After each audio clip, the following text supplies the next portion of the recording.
I collapsed from exhaustion and discovered my mom diverted my $2,500 allowance to my brother, so I exposed the theft and forced public legal consequences. After I collapsed at work, Dad called me and asked if the $2,500 allowance was enough. "What allowance?" I said. He went dead silent. Turns out Mom had been sending it to my brother for his modded car and gaming rig. All right, that's what happened. My mom had been stealing my monthly allowance for 6 months to bankroll my brother's lifestyle while I worked 3 jobs, until I collapsed face first into a stack of dirty dishes. Real subtle. I would not recommend. I'm Elias, 24, male, second-year med student at Northwestern in Chicago. I moved here from Phoenix about 18 months ago, chasing the dream of becoming a trauma surgeon like my dad. He works at a major hospital back in Arizona, pulling in good money. Growing up, we lived a comfortable life. Money was never something we worried about. Then I moved to Chicago, and suddenly I was drowning. My parents covered tuition, which is huge since Northwestern isn't cheap, but everything else was supposedly on me. Rent in a crappy studio apartment in a sketchy neighborhood, food, books, transportation, all of it. And Chicago doesn't mess around with cost of living. So I started hustling, tutoring undergrads who couldn't be bothered to study, working as a line cook at a sports bar 4 nights a week, picking up weekend shifts at a medical supply warehouse. Sometimes I'd work from 6 a.m. to past midnight, catch 4 hours of sleep, then drag myself to an 8 a.m. anatomy lecture. The exhaustion was crushing. I'd fall asleep during classes, wake up with drool on my notebook, and have no idea what I'd missed. My grades were sliding from A's to C's. I was eating maybe 1 real meal a day, filling the gaps with gas station coffee and whatever cheap carbs I could afford. Living the dream, baby. My friends noticed I was falling apart. One of them, Derek, cornered me after class one day and straight up asked if I was okay. I brushed him off, said I was handling it, just needed to grind through the semester. But I wasn't handling anything. I was barely surviving. Meanwhile, my brother Lucas, 23 years old, and supposedly enrolled in some business program at USC, was living like a trust fund kid in Los Angeles. I'd see his Instagram posts, new gaming setup with 3 curved monitors and a custom PC that probably cost $5,000, videos of his Dodge Challenger with fresh modifications, carbon fiber hood, custom exhaust, upgraded suspension. Every few weeks there'd be another post showing off some new piece of gear or another upgrade to his car. I wasn't jealous exactly, more confused. How was Lucas affording all that on a student budget while I was eating ketchup packets for lunch? Yeah, he wasn't. I'd asked my mom for help a few times, just a couple $100 a month to ease the pressure. She'd shut me down every time, said Dad's hospital had reduced his hours, money was tight, they were barely covering our tuitions. I believed her because why wouldn't I? She's my mom. So I kept grinding, picked up a 3rd job doing overnight inventory at a pharmacy. That's when things got bad. It was a Tuesday night at the sports bar. Middle of dinner rush. We were slammed. Orders backing up, tickets printing faster than we could cook, servers yelling for food. I was working the grill station, flipping burgers with one hand and checking tickets with the other. The kitchen was hot as hell, probably pushing 95 degrees. I'd been there since 4 p.m. after a full day of classes. Before that, I'd worked the warehouse shift from 6 a.m. to noon. I was plating an order when the room started tilting. I tried to grab the counter, but my legs just quit. Next thing I remember is the head chef's face hovering over me, asking if I could hear him. Then paramedics, then fluorescent hospital lights. The ER doctor told me I'd collapsed from severe exhaustion and acute malnutrition. He said my blood work looked like someone who'd been living in a famine zone. They pumped me full of 4 fluids and made me eat a hospital sandwich before they'd let me leave. The bill was $1,200 that I absolutely did not have. My manager at the bar called the next day. He'd been the one to call, 911, and he'd also called my parents since I had them listed as my emergency contact. Then he told me to take the next 2 weeks off because I was clearly running myself into the ground, and he didn't need the liability. Great. 2 weeks without income from my highest-paying job. Derek showed up at my apartment that night with groceries and refused to leave until I ate something real. While I was eating the pasta he'd made, he started asking questions about my financial situation. When I explained that I wasn't getting any help from home, he looked at me like I'd lost my mind. Dude, your dad's a surgeon. Why aren't they helping you? Mom says money's tight. Tight enough that your brother can afford a custom gaming rig and a modded-out Challenger? And that's when something clicked. Derek pulled up Lucas's Instagram, and we started going through his posts from the past 6 months. The gaming setup, the car mods, the expensive dinners at trendy LA restaurants, the VIP section at clubs, a weekend trip to Vegas with his buddies. Derek did some quick math based on what he could see. Dude, Your brother's burned through at least 30 or 40 grand in the last 6 months, probably more. Where is he getting that kind of money? I didn't have an answer, but I was damn sure going to find out. Turns out when you follow the money trail, sometimes it leads straight to your own family, robbing you blind. Fun times ahead. I started with Lucas directly. Called him up, acting casual, asked how he was affording everything. He got defensive immediately, said it was none of my business and that Mom helped him out sometimes. When I pushed, he hung up on me. Real mature. So I called Dad at work.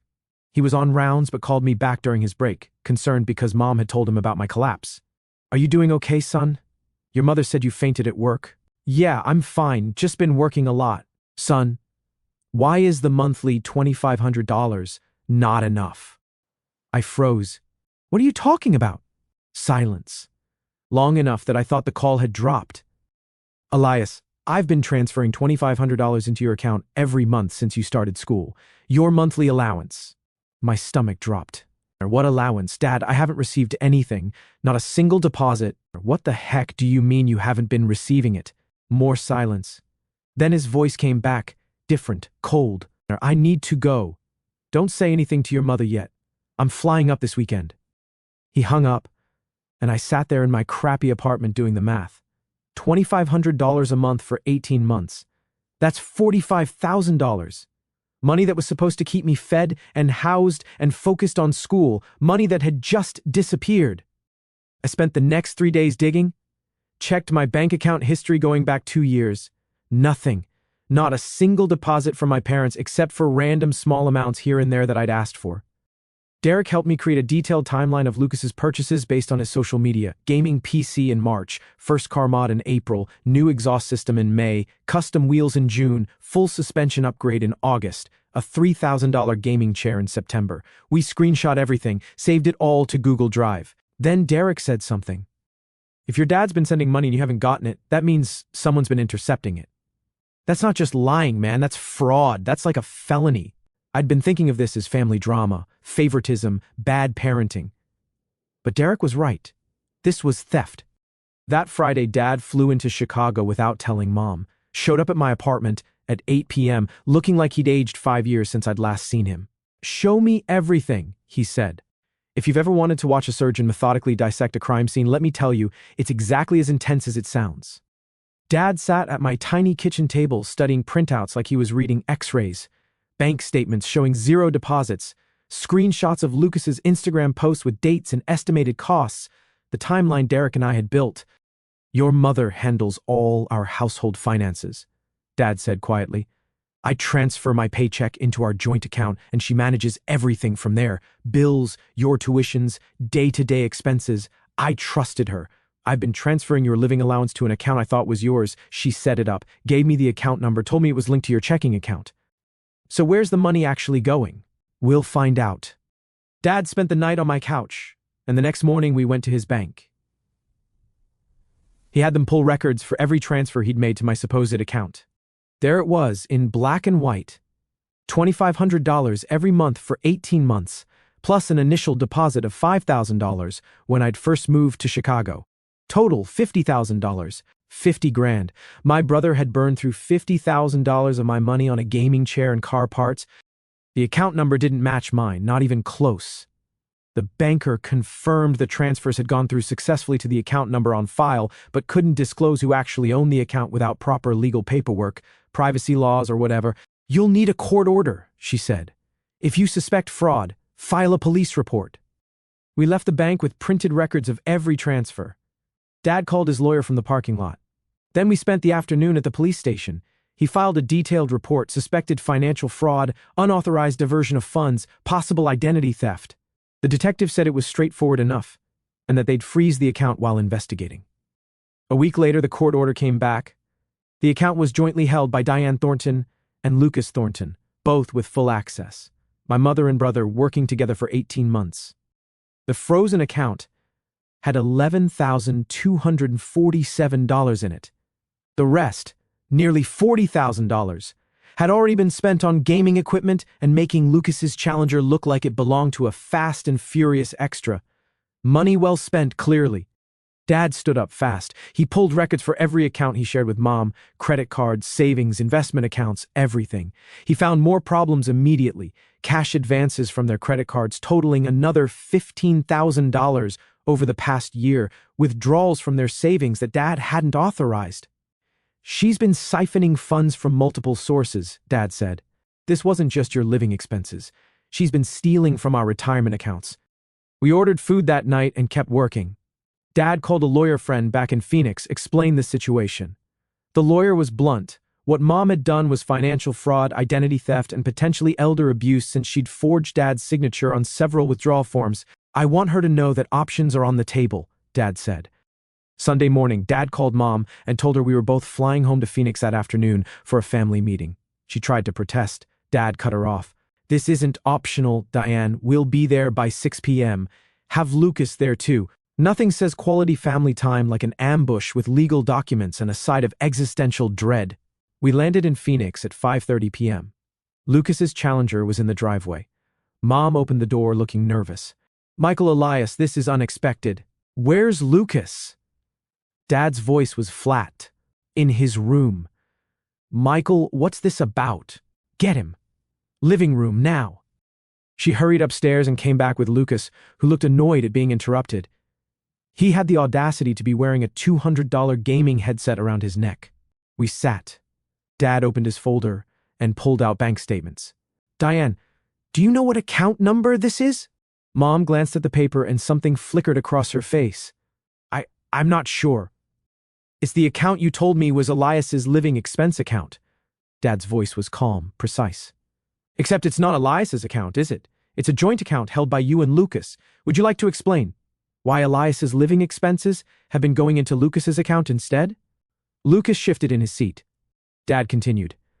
$50,000, Diane. Where did it go?" Lucas spoke up, trying for casual. "Look, Mom said you'd approved." "Don't." Dad's voice was sharp. "Don't lie to me." He pulled out his phone and started scrolling through screenshots. Custom gaming PC, carbon fiber hood, custom exhaust, suspension upgrade, custom wheels, gaming chair. That's over 20 grand right there. And that's just what he posted publicly. "Lucas has needs too," Mom said defensively. "He's building a career in business. He needs to present a certain image." "He's 23 years old, playing video games and modding his car," Dad interrupted, while his brother was working 3 jobs and collapsed from malnutrition. "Elias passed out at work, Diane. The ER doctor said he looked like a famine victim." Lucas looked uncomfortable. Mom looked like she was the victim here, because of course she did. "You've always favored Elias," she shot back. "Lucas needed support too." "So you stole it from Elias? From our retirement accounts?" "Yes, Diane. I found those withdrawals too. 15,000 in unauthorized cash advances, another 20,000 from our savings." Dad leaned forward. "Here's what's going to happen. Tomorrow morning, you and I are closing that fraudulent account. Every remaining dollar goes to Elias's actual account. You're being removed from all our joint accounts, and Lucas's access to family money ends today, completely." "You can't do that." Lucas stood up. "That's my money. It's money stolen from your brother while he was starving. Sit down." Lucas sat. "We're also having a conversation with a lawyer," Dad continued. "Because you're looking at serious charges, Diane." Mom's face went white. "You wouldn't." "Try me." The next morning, Dad and I went to the bank while Mom stayed home. The bank manager confirmed what we already knew and explained the account would remain frozen during the fraud investigation. Back at the house, Mom had apparently decided her best defense was a good offense. We walked in to find her on the phone, crying to someone about how Dad was financially abusing her. Dad waited until she hung up. "Who was that?" "My sister. Someone who actually cares about what happens to me." "Here's the situation," Dad continued. "I've frozen the fraudulent account. I've removed you from our joint checking and savings. You'll have access to one credit card with a $500 monthly limit for essentials. The mortgage is paid, utilities are handled. You're not being left destitute. But your free access to family money is over. This is controlling behavior. You can't do this." "I can, and I am. You committed fraud. You stole from our son." Dad pulled out his phone. "I have a lawyer on retainer. He's drafting divorce papers. You'll be served within the week." Mom's face crumpled. The tears looked fake. "Divorce papers?" Michael, have you lost your mind? You're throwing away 25 years of marriage over a misunderstanding? I spoke up. Mom, I collapsed at work because I hadn't eaten a real meal in 3 days. I was working 3 jobs, sleeping 4 hours a night. My grades were failing while you were sending my money to Lucas for gaming equipment. That's not a misunderstanding. She turned on me. All pretense gone. You were always fine. You're smart, capable. Lucas needed help. He's not like you, Elias. Lucas is not a kid. He should have been helping himself. The gaming equipment helps him network with people in the business community. He plays Fortnite. Mom, he's not networking with business people. The car modifications are an investment in business appearance. Enough, Dad interrupted her. This conversation is over. I'm filing for divorce. Elias is getting every dollar that was stolen from him with interest, and Lucas's trust distributions are being suspended indefinitely. That got her attention. You can't touch his trust fund. I will not let you. I control distributions until he turns 30. The trust allows me to withhold payments for financial irresponsibility or illegal activity. Lucas has done both. Lucas's trust was worth about $180,000, set up by our grandparents. Mine was the same. Dad couldn't take the principal, but he could absolutely refuse distributions and deduct what Lucas owed from future payouts. You're a monster, Mom hissed. No, Diane. I'm a father protecting his son from his own mother. I stayed in Phoenix for 3 more days while Dad got everything in order legally. The divorce papers were filed. Lucas tried calling me twice.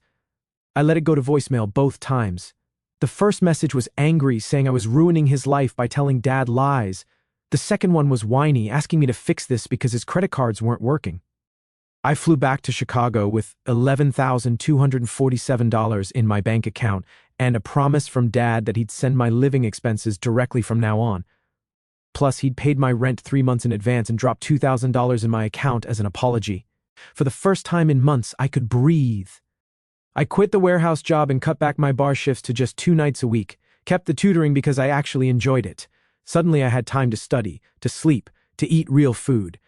My professors noticed the difference immediately, but this wasn't over. Not by a long shot. You know what toxic people hate more than consequences? Actually facing those consequences. I should have known Mom and Lucas wouldn't just accept consequences and move on. That's not how toxic people work. They double down. 3 weeks after the confrontation, weird things started happening. Someone tried to access my student account at Northwestern. The IT department caught it because the login attempt came from LA, Lucas's location. They flagged it and locked my account. Then my landlord called, saying someone had contacted him claiming to be from my family, saying I'd been hospitalized and wouldn't be able to pay rent, asking if they could work out a payment plan where they'd take over my lease. My landlord told them to pound sand, but gave me a heads up. Derek suggested I check my credit report. Good call. Someone had tried to open a credit card in my name using my social security number. Application was denied because the address didn't match, but the attempt was there, filed in LA with Lucas's zip code. Dude, your brother's trying to steal your identity, Derek said. This is beyond family drama. I called Dad immediately. He was not surprised. Your mother's been calling me daily trying to negotiate. Says Lucas is having trouble finding work. Yesterday, she threatened to sue me for spousal support. Can she do that? She can try, but given the documented fraud, she won't get far. He paused. Elias, I think they're going to escalate. Watch your back. He was right. 2 days later, Northwestern's financial aid office called me in. The administrator looked uncomfortable. Mr. Thornton, we received a concerning call regarding your enrollment status. We need to verify some information. Can you confirm your current enrollment and that you're not currently hospitalized? I'm not hospitalized. I'm standing right here. What's going on? She hesitated. Someone contacted us claiming to be a family member with information about your status. Based on your verification today, we've noted that the information was inaccurate. We'll be flagging your account to prevent future unauthorized contacts. Mom was trying to sabotage my education. Nothing says good parenting like trying to torpedo your kid's medical school career. I documented everything, kept records of every suspicious contact, every attempted access, every weird call. Derek suggested I file a police report for the identity theft attempt. The Chicago PD took my report and assigned it a case number. Then things went nuclear. I got a call from an unknown number. Female voice, professional. Is this Elias Thornton? I'm calling from Credit Solutions regarding your outstanding debt of $8,400 from... I don't have any outstanding debts. Our records show you opened an account with AutoZone in Los Angeles 3 months ago and haven't made any payments. I've never opened an account with AutoZone. I don't even live in Los Angeles. Someone using my name and SSN had opened a credit account at AutoZone in LA and charged $8,400 worth of car parts, never made a single payment. The account defaulted and went to collections, $8,000 in car parts. Lucas really went all in on that challenger. I'm a victim of identity theft, I told her. My brother stole my information. I've already filed a police report. I spent the next 3 hours filing documentation, filed an identity theft report with the FTC, called the Chicago detective, and added the AutoZone fraud to my police report. With both documents, I contacted AutoZone's fraud department. 2 weeks later, they confirmed the account was fraudulent, closed it, and removed all charges from my credit report. The debt was written off, but Lucas had his car parts. I called Dad. Then I called his lawyer. This is escalating, the lawyer said. Your brother's committing multiple crimes, identity theft, credit fraud, attempted fraud on the Northwestern account. Your mother's potentially an accomplice. We need to consider pressing charges. Will that actually work? The evidence is substantial. The AutoZone account alone is a serious crime with a clear paper trail combined with the previous financial fraud. A prosecutor would love this case. Dad flew to Chicago that weekend with his lawyer, Andrew Lopez. We met in Andrew's downtown office. Here's the situation, Andrew said, spreading documents across his conference table. You have multiple federal criminal violations. The evidence is well documented. What are our options? Dad asked. Federal prosecution is viable. What I recommend is a deferred prosecution agreement. We present all the evidence to the prosecutor.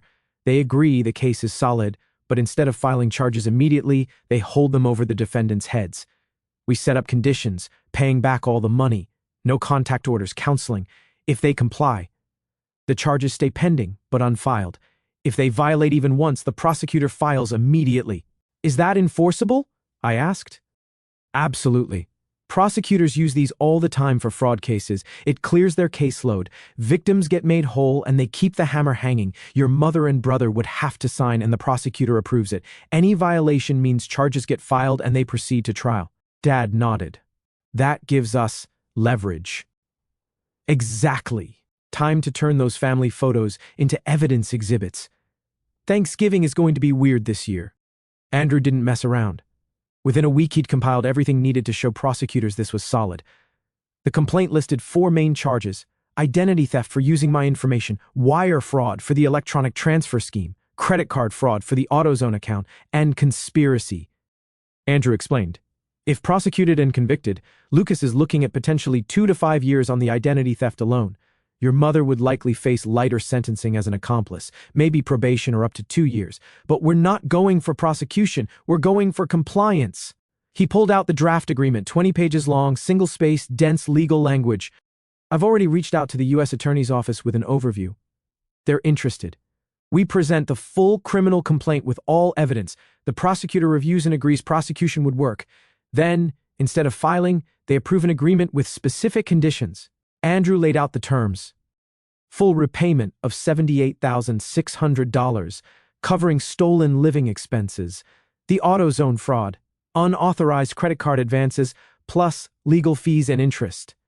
Payment plan of $3,000 per month, over 26 months. Miss a payment, charges get filed immediately. Both Lucas and Mom had to sign a court-enforced no-contact agreement for 3 years. Any contact with me, direct or indirect, would trigger immediate filing. Both had to complete court-ordered counseling within 6 months and check in monthly with a court officer. Beautiful. The best part, Andrew continued, is that it's not a plea deal. They're acknowledging the evidence supports prosecution. The charges are approved by the prosecutor and held pending for the entire compliance period. If they complete all terms, charges can be dismissed after 3 to 5 years, but any violation means the prosecutor files immediately, so we have leverage for at least 5 years. Correct. The prosecutor's office took 2 weeks to review everything.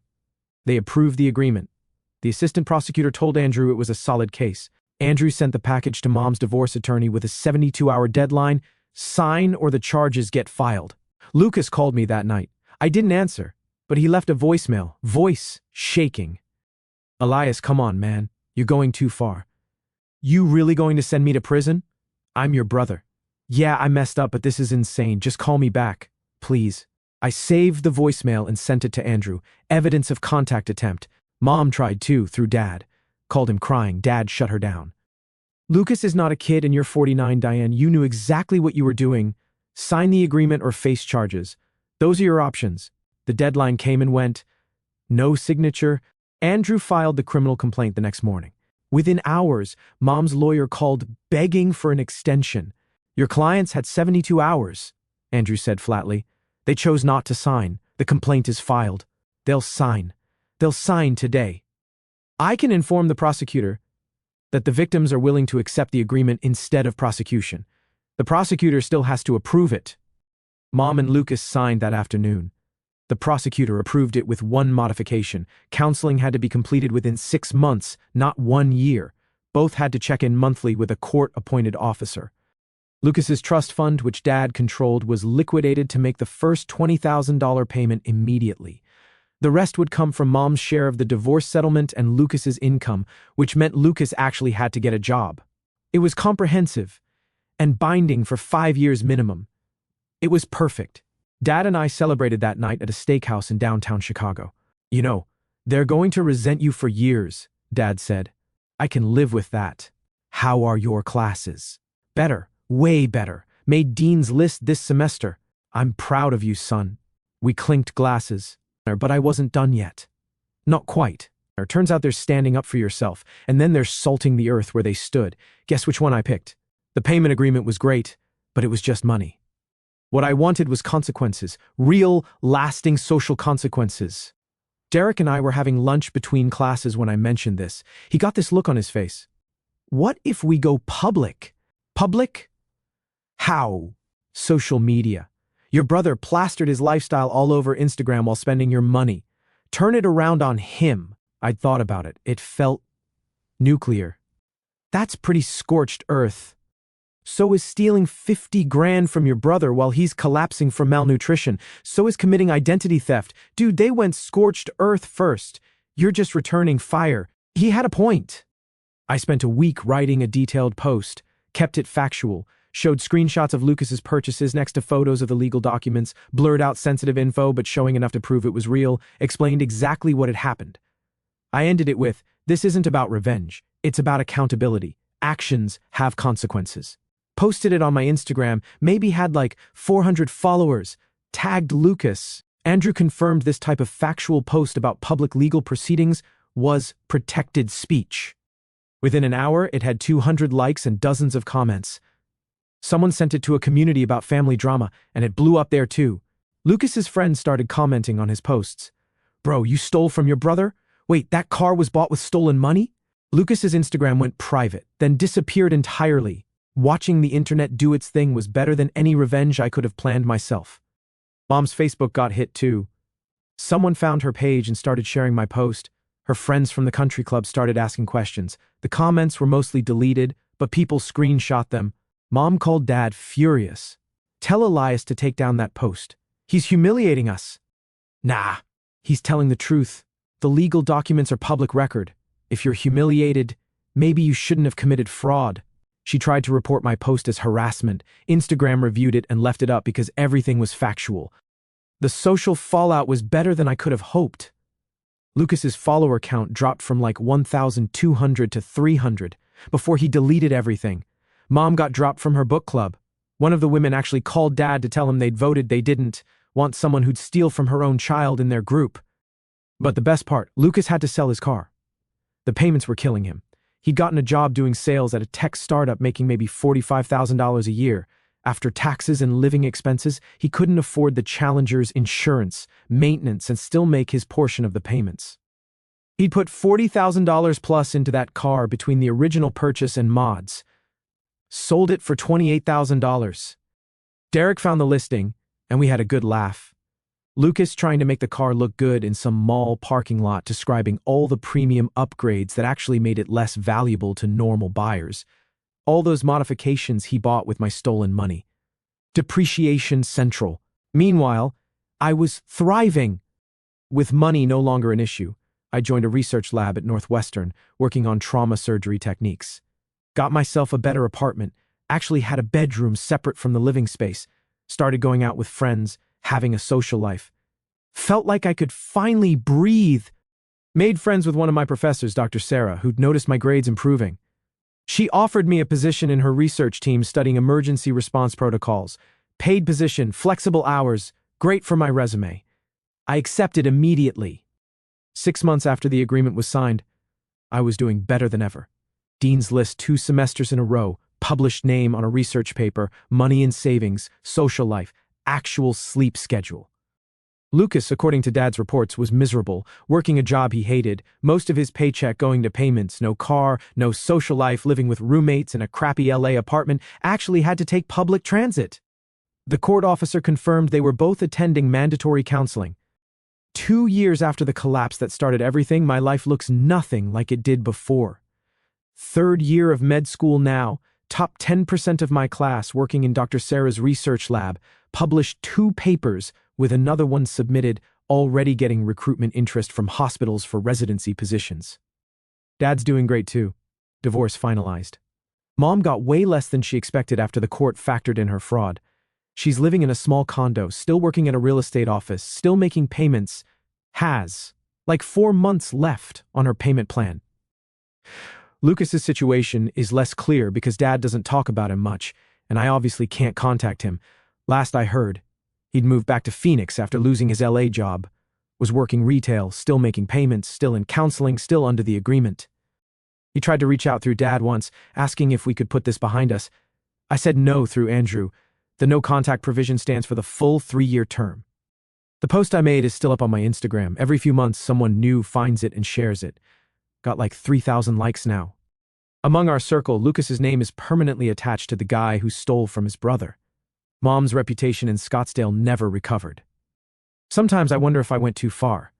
Then I remember working 3 jobs, eating once a day, collapsing at work, remember the hospital bill. Remember the panic of falling behind in school. Remember calling my mom begging for help while she sent my money to Lucas for gaming equipment. Nah. They got exactly what they deserved. Derek's still my best friend. We're planning to apply to the same residency programs. He jokes that I should write a book about all this. Dr. Sarah asked me to co-present our research at a conference next month. It's in Phoenix, ironically. Dad's coming to watch. I asked if he'd heard from Mom about it. He said she'd asked if she could attend. What did you tell her? That it was your decision, not mine. I thought about it for about 3 seconds. No, she doesn't get to show up now and pretend she's proud. She lost that right when she stole from me. Dad nodded. That's what I figured. Part of me wonders if I should feel bad about cutting them off so completely, but I don't. Some people are toxic. Some people will never admit they were wrong. Me? I'm the guy who caught them stealing and made sure there were consequences, the guy who's going to be a trauma surgeon and save lives while they're still paying off what they owe. The Phoenix conference was the next month. I flew in 2 days early to prep and spend time with Dad. The presentation went perfectly. Standing ovation, multiple hospital reps asking for my contact info, Dr. Sarah beaming. Afterward, Dad wanted to take me to dinner. I was in the hotel lobby waiting for my Uber when I heard it. Elias. I turned. Lucas was standing there wearing an IKEA uniform polo, blue and yellow, name tag and everything. He looked different. The cocky golden child energy was just gone. What are you doing here? I work nearby. Saw you walk in earlier. Been waiting to see if you'd come back out. He took a step closer. Can we talk? Just 5 minutes? I should have walked away. The no contact order was technically still in effect for another year, but I was curious. You've got 3 minutes, and we're staying right here. Lucas nodded, looking relieved. Look, I know I messed up. I know what I did was wrong. Mom's been in therapy and she's been telling me I need to take accountability. Lucas, cut the therapy speak nonsense. What do you actually want? He flinched. I wanted to apologize for real. Not because the court made me. I was a selfish jerk and I spent your money on stupid stuff while you were struggling. Okay. Yeah, okay. Apology noted. I checked my phone. You've got 2 minutes left. That's it? I'm trying to make things right here. You want to make things right? Finish your payments. Keep seeing your therapist. Don't contact me again until the agreement expires. I looked at his uniform. How's IKEA treating you? His jaw tightened. It's a job. Yeah, it is. An honest one, too. First time for everything. Jeez, Elias. You really hate me that much? I don't hate you, Lucas. I don't really feel anything about you anymore. You're just the guy who stole from me and faced consequences. I saw my Uber pulling up. But since you wanted to talk, let me ask you something. Was it worth it? The gaming PC, the car mods, the Vegas trips, all of it. Was it worth losing your trust fund, your car, your reputation? Was it worth making minimum wage at IKEA while I'm getting recruited by Johns Hopkins? His face went red. You're really going to throw that in my face? You asked for 5 minutes. I'm giving you honesty. My phone buzzed. Uber was waiting. Here's the thing you never got. You thought you were special. The golden child. Rules didn't apply. Mom convinced you that you deserved everything, and I was just the boring one who'd figure it out. But you weren't special. You were just enabled. I know that now. Cool. Glad therapy's working? I headed for the door. He called after me. Seriously? That's it? Yep, that's it. Have a good life, brother. Don't try to contact me again. I walked out to the Uber while he stood there in silence. He didn't try to contact me or Dad after that. Some bridges should stay burned.